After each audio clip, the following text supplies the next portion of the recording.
వ్యవసాయ రంగంతో మేము ఆనాడు మొదలు పెట్టామండి పాలసీ ఫ్రేమ్వర్క్. అది కింద వరకు ఇంకా అన్ని ప్రాంతాలకి రాలా. రాయలసీమలో ఈరోజు అరటి ఈ స్థాయికి వచ్చిందంటే దానికి కారణం చంద్రబాబు నాయుడు గారు. అరటి రైతులు చాలా బాగుపడ్డారు. నేను రాయలసీమ ప్రాంతం మొత్తం నడిచిన తర్వాత నాకు ఒక క్లారిటీ వచ్చింది. మామిడి పెద్ద ఎత్తున మనం ప్రమోట్ చేయొచ్చు, కానీ మామిడి కేవలం మన వెరైటీస్ కాదు, ప్రపంచానికి కావాల్సిన వెరైటీస్ మనం వేయాలి. మన ఆలోచన ఎప్పుడేంటంటే మన వెరైటీస్ మనకు ఉంటాయి, మన వెరైటీస్ వేద్దామని.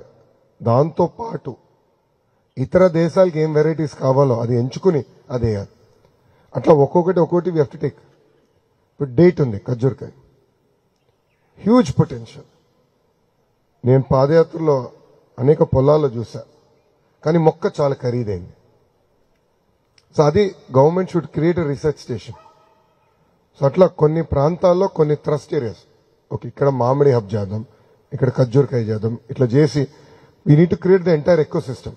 అంటే పరిశ్రమలు తీసుకురావాలి, ప్రైమరీ ప్రాసెసింగ్, రీసెర్చ్ స్టేషన్స్ తీసుకురావాలి, పీరియాడిక్ సాయిల్ టెస్టింగ్ చేయించుకోవాలి, ఇరిగేషన్ పకడ్బందీగా చేయాలి. ఇదంతా ఇంక్లూజివ్ గా చేస్తేనే సక్సెస్ వస్తుంది. And that is something we want to do in agriculture. We have to do it very systematically, very inclusive. ఉభయ గోదావరి జిల్లాకు వచ్చి గల పామ్ ఆయిల్ ఇస్ బిగ్, కానీ పామ్ ఆయిల్ రైతులు కూడా ఒక సంక్షోభంలో ఉన్నారు ఈరోజు. బట్ ఇంకో పక్కన మనం పామ్ ఆయిల్ ఇంపోర్ట్ చేసుకుంటున్నాం. సో సపోర్ట్స్ మన అంటే కేంద్రంలో regulations are not correct.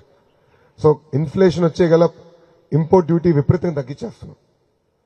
But inflation కంట్రోల్కి వచ్చే గల we're not able to increase import duty. దానివల్ల డొమెస్టిక్ పామ్ ఆయిల్ ప్రొడక్షన్ దెబ్బతింటుంది.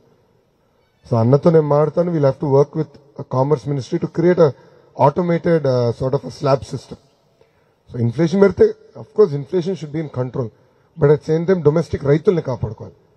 సో అట్లా ఒక్కొక్క ఏరియా ఒక్కొక్క థ్రస్ట్ ఫోకస్ ఏరియా ఇవ్వాలి. ఇచ్చి we'll take it up quite seriously in agriculture.